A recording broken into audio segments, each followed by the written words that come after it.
Hey everyone. Once again, holy Christ, how many?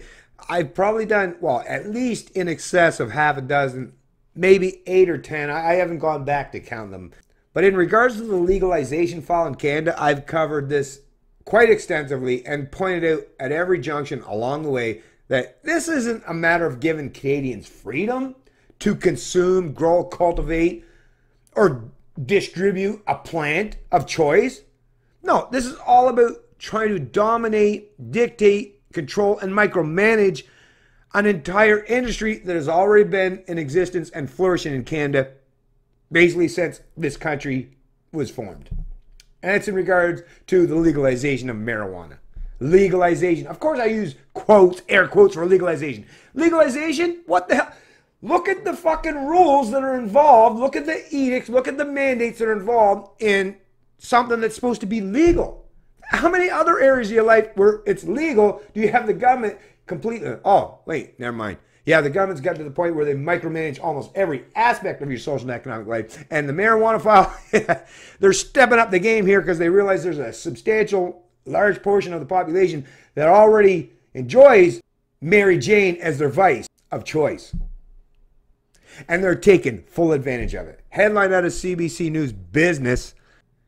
As legalization looms, pot dispensaries wrestle with whether to close now to go legit later.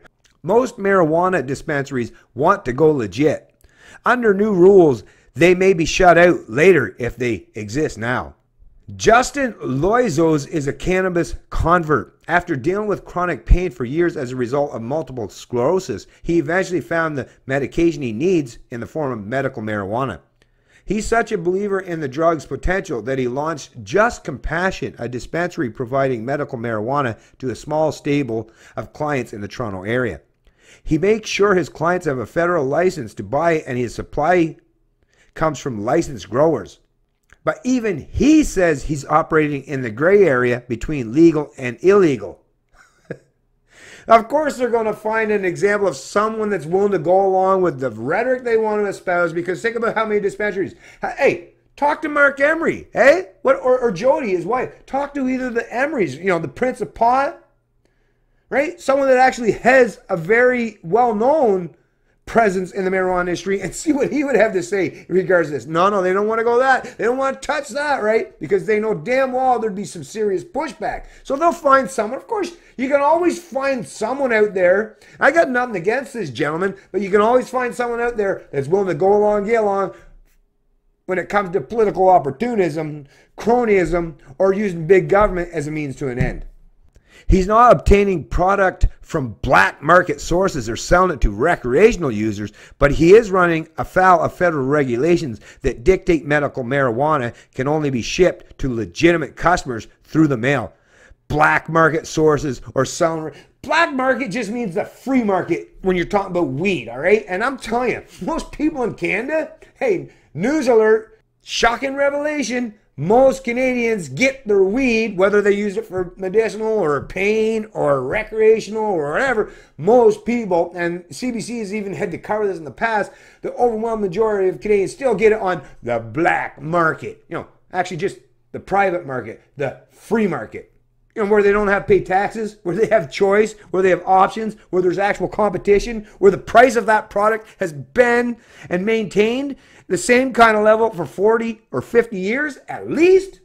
Wait till government takes over. You'll see the price just like with alcohol, just like tobacco. But like I say, why are Canadians, why would anyone want to support the government or any government initiative when you know the end result, when you place any industry in the hands of these central planners and these monopolies, you know what the consequence, what the end result is going to be. Lower quality, shitty customer service, and much, much higher prices with a bunch of taxes added on top.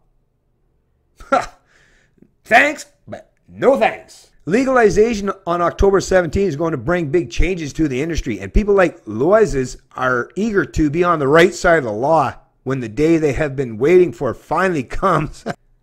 But in Ontario, where his store is located, the government has been unequivocal. Anyone involved in the illegal side of the business today will be shut out once it's legal. So Even though you'd be doing the exact same thing, right? Selling weed, whether in this guy's trying to do it even all like kind of quasi even legal, even when it's not in the hands of the government. But oh no, that's the fear tactics. It's intimidation. It's the mafioso, but called government, saying, hey, shut down your business.